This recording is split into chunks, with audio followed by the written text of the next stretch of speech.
Hey guys, thanks for joining us for Transmittal sort of press conference and review.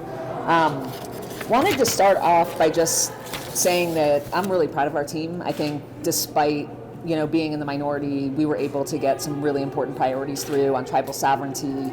Jonathan Windy Boy moved his Montana Indian Child Welfare Act through the House floor. That's going to be a big deal with the Supreme Court case that's up. On broadband, Representative Sullivan has moved her council through to make sure that there's accountability for the dollars that we're spending there, making sure that it's actually serving the folks that it should. On mental health, Representative Caferro, you saw last night, pushed through provider rates to really fill that gap that the governor's budget left. On affordable child care, Representative Buckley's moved one of her bills through the process. There's more to come on that. On housing, you saw Representative Fern get a big boost into the Coal Trust Fund program that funds guaranteed affordable housing. So we're really excited on workers' rights. Representative Harvey has really taken the lead in beating back some really bad bills that would have made all of Montanans less economically secure. So we're pumped about that. We're also really, really worried about the GOP spending spree that we've seen over the first 45 days.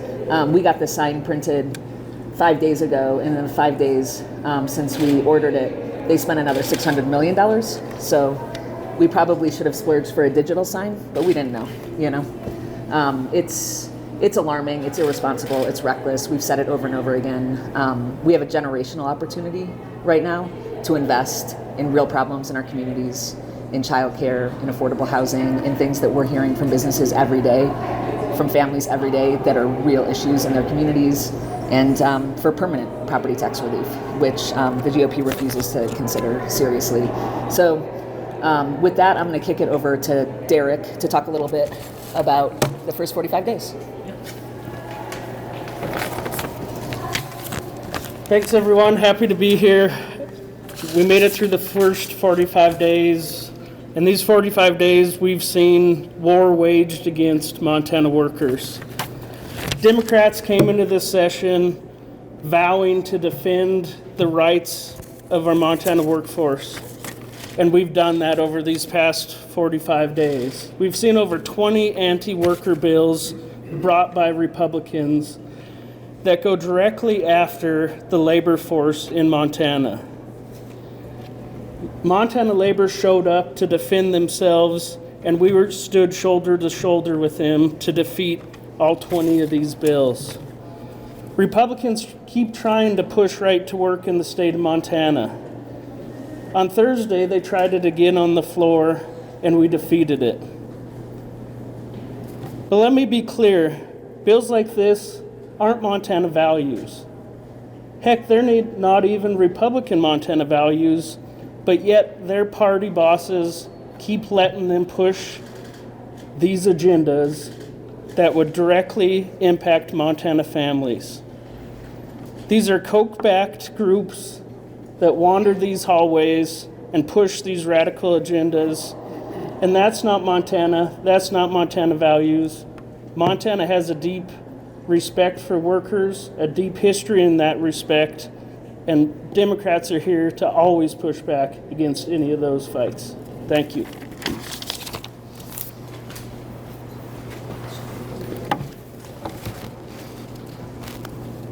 Good morning. Happy Transmittal. I'm sure you're as happy about this as we are. It's been a long 45 days and certainly a long week, so thanks for hanging in there with us all week. I know it was long days for you too.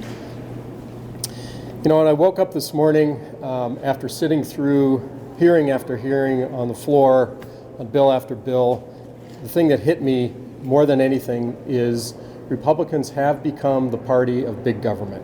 There's no question.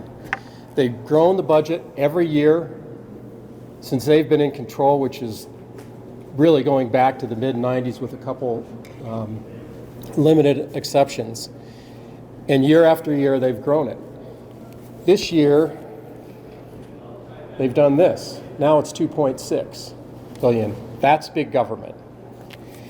And what have they done? They've given about $2 billion or $1 billion of tax cuts to the wealthiest Montanans. These are candy-coated gems that they can get votes on. That's what they're for. They're not for working Montanans. They don't benefit working Montanans. They're simply appealing to their wealthy base. When I think about those tax cuts, and I've talked to many people about them, they've asked me about them, well, why aren't they any good? And I've explained, because you won't see anything. Yeah, they taste great, but they aren't very filling. They're not going to fill your gas tank. They're not going to fill your grocery cart. They're not going to fill your bank account. You won't see it if you're a working Montanan. We can do better than that with tax cuts. Over and over again, we were challenged on the floor. Why are you opposing these tax cuts? By one particular senator. And every time I'd stand up and say, because you are not offering tax cuts that offer fairness to working Montanans. You are offering tax cuts for wealthy Montanans. I thought it was ironic that those bills were all linked together. They went as a package. I could only conclude from that that they believe that they can't stand on their own. It wasn't good policy. Individually, those tax bills were not good policy. So they linked them all together, so all their caucus had to hang together to get them moved as a package. How else have they become or manifested the fact that they are now the party of big government? They've taken away local control from all of our cities and towns and counties. It was stunning yesterday. One of their members stood up and said, sarcastically, why don't we just do away with cities and towns and counties? We're taking away all their authority. Let's just do away with them. Obviously, that's a bad choice, but listening to bill after bill after bill after bill that strips them of their powers suggests that they shouldn't be making any decisions. They're incapable of making fair decisions at a local level. We don't believe that. We believe better decisions are made at a local level, and that's quickly fading. They impose their pop politics, I call them, on social problems. You've heard them. You heard some of them on the floor. They're nationwide, they import them, and they run them through the mill here. Teachers are bad. Suddenly teachers are bad. Why is that? Because it's a national theme. They're somehow polluting our children. I don't know how that happened in 4 years. Prior to the pandemic, teachers were one of the most well-respected occupations in this state, and as far as I'm concerned, Montana Democrats are concerned, they still are. But that's not what we hear from our friends across the aisle. Diversity's bad. Suddenly, diversity is not a good idea either, and you see bill after bill trying to cull our diverse population that we have in Montana. Families are good. We can all agree on that, as long as you comply with the family norms that we prescribe. Deregulate. Sounds great. What's that a code word for? Let us do whatever the heck we want to the environment and appear responsible. And that's what we're seeing, particularly with some of these subdivision laws. And best of all, the party of big government is consolidating power. How are they doing that? They're replacing civil servants with political hacks. We heard it yesterday. There's now going to be 2. If it gets through the House, there's now going to be 2 in every department. And they are replacing current civil service positions that we've allocated to do important work, and they're going to replace them with 2 political appointments. Who here wants more politics in public service? I don't think so. I think what we want public service that meets the needs of the people. We don't want more politics in our state departments. They've increased partisanship in the legislature. That's not good government. They keep flexing and flexing and flexing their majority. They can. There's no question they can do that. Is that good government? No. It is an echo chamber. And we saw some of the terrible bills that went down yesterday by a large majority that came out of that echo chamber. Terrible ideas that should never have been on that floor. But they were there because they were talking to each other and reinforcing each other, and at the same time dismissing what I think are many reasonable ideas that needed further debate that came from the Montana Democrats. And lastly, they're diminishing the power of the judiciary. That's the last check on them, and it's designed in our Constitution, as you all know, as an important check and balance. And they are doing everything they can to find ways to diminish the authority of our judiciary so they can have even more control. So these are, in my mind, scary times. And I think as we move into the next half of this session, I think we have to hold firm on making sure that what we deliver are meeting the needs of working Montanans, and Kim touched on those. It's workforce housing or housing, addressing the housing crisis, it's mental health, it's child care resources, and you can see some of what the bills that we passed are doing that. In property tax relief, we've offered several solutions there that they've rejected, and what they've offered is a short-term solution where you're going to get a $500 check back. How long is that going to last? Is that property tax relief? No. Let's get serious. We're ready to get serious in the second half of the session. We hope our Republican partners are as well. Thank you.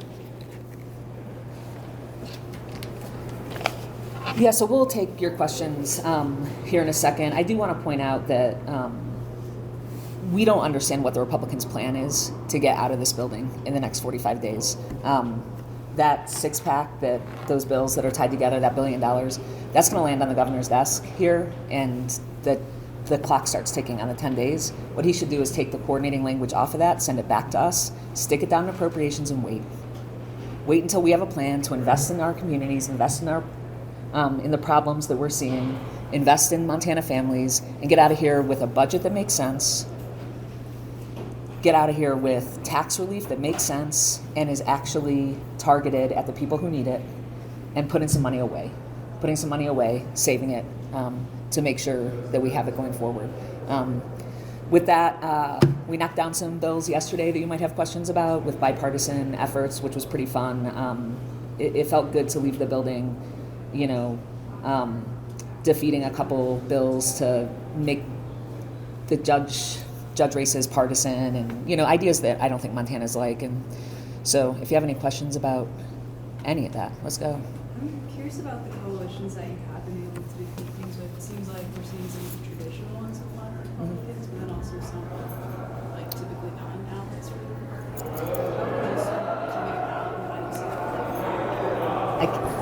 How do you see this coming into fruition in the second half of the session? Yeah, I think our approach has been we'll work with anyone who's willing to work with us to protect our communities and to deliver for our constituents.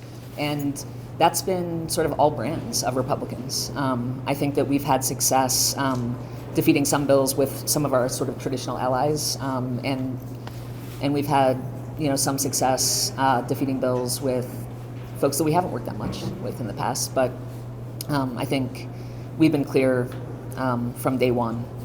Like, we're here to try to leverage our votes for our constituents, and we'll do that however we can. I think a couple weeks ago... Dietrich, you're being too patient. I think a couple weeks ago at a press conference, you were pretty clear that if the Republicans can't hold together on stuff in committee or whatever, you will not bail them out, and you will kill stuff. Do you expect to kind of employ that level of, hardball kind of negotiations in the second half? I don't know if it's hardball. We're looking at getting out the door with a responsible budget, significant investment in problems, and saving some money. And however we can do that is how we're going to do it. And I think holding some of this stuff back in committee when we can is a good idea. We're moving too fast on this stuff.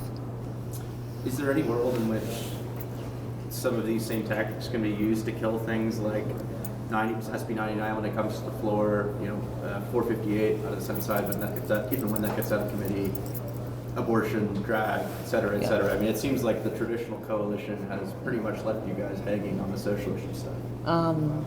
I hope we're able to defeat terrible, mean-spirited policies that hurt our communities.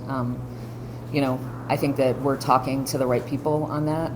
The coalition on LGBT stuff and on reproductive rights has been incredible.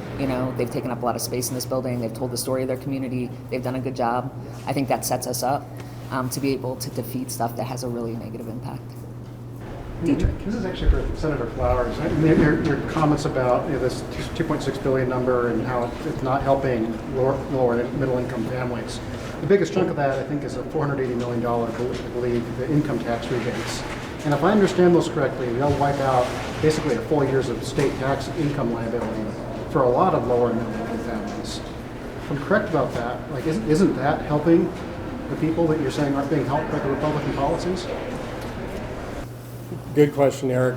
What I know is that the decrease in the top end income tax rate from 6.7 to 5.9 is largely going to benefit the wealthiest Montanans. And working Montanans, somebody making 70 grand a year is going to get $100. That's not meaningful. So that's a piece of the ongoing budget, but that's not the bulk of the spending. The bulk of the spending is the one-time rebates. They miss renters on the property tax side, but those income tax rebates, they go to anybody who pays Montana taxes, right? Right. Yeah, and those rebates are short-term, right? Those are not long-term fixes. What I do not see is I don't see any long-term solutions coming out of them. Like I said, these are candy-coated tax cuts.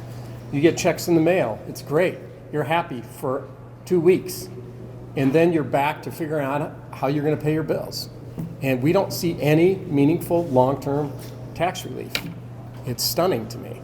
I have a follow-up to that specifically, because I do think the pitch that we're hearing from Republicans on that is that this is one-time only money, so it should be one-time only spending, and we're worried about a recession on the horizon, and we don't know how much we can spend. What do you say to that argument? How do you counter that? What I say to that argument is they're absolutely right. This is one-time only money. This is a once-in-a-lifetime opportunity where we have, maybe by April, a $3 billion surplus. We should be saving some of that. We're not committing anything to savings, which is also stunning to me. Why not take $1 billion or $2 billion and put it in the coal trust? Why? That would benefit future generations forever, just like the coal trust is at this point. Why not beef it up right now? That is more meaningful to me than getting a one-time check in the mail that is going to go like that in most family budgets. I have another question about Medicaid. And I don't know who wants to go for this, but we saw the Senator Trebus's work requirements bill for Medicaid expansion go down, but pretty narrowly last night in the Senate. Republicans are committing more to reimbursement rates, but I'm wondering if you guys have heard of or are worried at all about any other changes to Medicaid or Medicaid expansion, because there seems to be somewhat of an appetite to do that. Well, I don't know. Is Mary around? She's here. Yeah, come on. Do you want to come talk about Medicaid? Sure. Trebus had, just for reference, Trebus had a bill last night to eliminate or to enforce the work requirement. And so the fiscal note on it was $1.3 billion, because that would be our liability if we're not able to get federal funding anymore for Medicaid. Okay, so what's the question? Sorry. That's okay. I'm just wondering, there seems to be somewhat of an appetite to try to, aside from the reimbursement debate, maybe changes to Medicaid expansion or Medicaid in general. Are you seeing any of that? Do you have any concerns about it if Trebus's bill is revived or anything like that? So as I understand it, there's a bill that died to implement work requirements for people who have Medicaid expansion. Ridiculous, unnecessary, and a waste of money. You know why? Because people who have Medicaid expansion are working. Medicaid expansion is health care for working Montanans. 7 out of 10 Montanans who have Medicaid expansion already work. And the people who aren't engaged in actual employment, for the most part, are Montanans who are doing the right thing by caring for their loved ones. For example, middle-aged woman who possibly has either pulled herself out of the workforce or reduced her hours. You know why? To care for her husband who has Alzheimer's dementia, or many people who are caring for their children who have disabilities. Those are honorable, or college students trying to improve and create upward mobility for themselves and their families. Medicaid expansion is a healthcare program for working Montanans, and Montanans doing the valuable work of caring for their loved ones or trying to improve their economic status. Work requirements, ridiculous, waste of money. I have a question for you while you're up here. What was the difference between efforts in Section B to fully fund the provider rate versus your legislation? What changed that you got such strong support on the House floor last night? Could you say that again, please? Yeah, I'm just curious, the effort to fully fund provider rates wasn't successful in Section B. There was some work done there, but not to the extent of your bill. What changed during that timeline so that your bill was able to pass second reading by such a big margin last night? The difference is in Section B, let's see, how many people are there? There's 2, 4. Okay, here's the difference. In Section B, there are 6 legislators making a decision for, 1 million people in Montana. What happened on the floor last night, number one, did not surprise me. I'm not surprised, no. What I am is grateful. What happened on the floor last night is 100 legislators had the question before them. And the question is, do we continue to put our heads in the sand and ignore the tragedy and the suffering that people are going through? And what you saw was bipartisan support for our friends and neighbors back home. We actually live. We live with our friends and neighbors, people who are suffering. And what you saw last night was bipartisan support for people with disabilities, business owners, and that's what you saw. People need our help. They need our help now. So no, I wasn't surprised, and the difference is a broader purview of folks responding to a need in the community. Any other questions? Maybe you want to share? Yep. I'm just wondering if there's any lessons from your guys' success in killing all 20 of those sort of labor-adjacent bills, including, of course, several attempts at right to work. What if there's any lessons there that maybe you guys can take with other, can take heed of in regards to other policies, given that, your kill rate hasn't been quite as successful in other policy areas so far? Yeah, and I would say that we just need to bring coordination together. And I think when we look at the labor movement, especially over the last 10 years, the reason I feel that we've been able to be successful is we've unified as one. When we saw right to work come to other states, it's because the governors in those states or the legislatures in those states were able to divide public and private sector unions. And so Montana Democrats have a strong partnership in many different areas. And I think if we can push that coordination to make sure that everybody's moving forward with the same message, that we're not being able to be divided, that's how we're going to be successful. And we've been working diligently on that.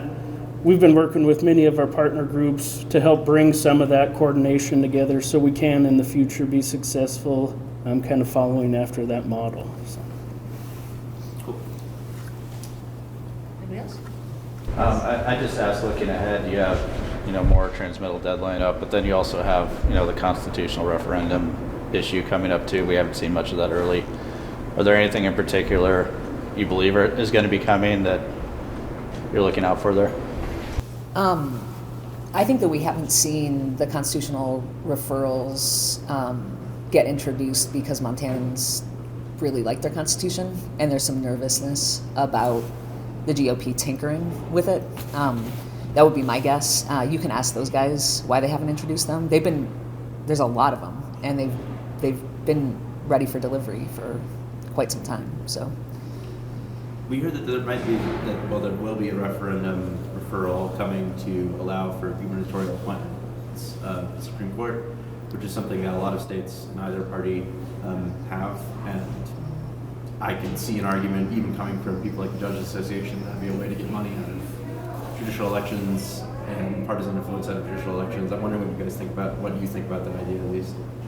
Well, what I know is that Montanans really like the Montana Supreme Court. We saw it in November with 2 incumbents getting reelected. I saw recent polling that has the Montana Supreme Court more popular than any politician in the state, definitely more popular than the legislature, tragically. But you know, I don't think that this is broken, and we don't need to fix anything. Is there anything priorities that you have optimism for in the second? I'm filled with optimism because I'm on my way out of this building right now. Is there nothing that's going to be fun for you in the next 45 days? So I think that I've said it from the beginning, you guys have heard me say it so many times, like there is bipartisan energy around big problems, housing, childcare, and property tax relief. There's bipartisan energy around mental health, behavioral health. You know, you saw Mary, you know, deliver a really big number on the board last night. There's bipartisan energy. The question is, can we get it together, you know, to get out of this building with a budget that is funding our core values, meeting our constituents' needs, investing in the future with one time only, and giving some back in a way that makes sense for our communities. And, you know, that's the question. I have a lot of optimism based on some of the things that we've seen in the first 45 days, and we can be more focused on the back half. You know, we've seen that before too. There's less sort of swirling around. See child tax credit coming back into Yeah, I mean, I think that nothing that's sitting down in appropriations is dead. You know, it's a pause. And I think what we want is a tax package that is targeted at the people that need it the most, is fair, and is responsible over the long term. And, you know, the rush to put $1 billion out the door is a mistake. But yeah, I think that I think EITC should go up. I think child tax credit should be in the mix. There's a number of things that we want to consider, but we want to consider them holistically. Do you want? Yeah, I don't know whether you mentioned it, I missed it, but the other thing that I'm hopeful for is I think there is a lot of bipartisan energy for figuring out how we're going to save some of this surplus. Mm-hmm. And hopefully we'll find some partnership and success on that front. Not to prolong our suffering here, but the coal trust, you know, I think this, obviously I love the sort of dynamics around all this, sure. But like, any chance that idea gets revived in some form or fashion? And then also, like, that wasn't something that was originally in your guys' you know, kind of one-pager at the beginning of the session. Yeah. And it seems to me like the rhetoric has shifted pretty dramatically from we need to spend on these things to we need to save. I didn't hear that at the beginning of the session, so come on about that. Yeah, I think that as we realized what was possible, we shifted our approach a little bit. Same priorities, a different approach for investing and funding them. I think that's what you saw from day one, you know, till now. In terms of the coal trust fund idea getting revived, it definitely will. There's a lot of energy around that idea, and I think it's really important to keep a vehicle in the mix that keeps that conversation going, because it's a smart thing, and we should be considering it. So yes. I think the other thing is we had in our original kind of notion of what we wanted to get done in this session had the idea of a housing, you know, putting money into a long-term housing trust, and that kind of continued. There was some conversation about a conservation trust. So I mean, that conversation was out there, and I think what we did was just kind of put it together and said, let's just, you know, put it all in a coal trust or in some permanent trust, break it up into buckets and figure out where the proceeds from the interest are going to go, and hopefully to our higher priorities like housing. Anything else? You guys have a good break. Enjoy it. Yeah, thanks. Thanks.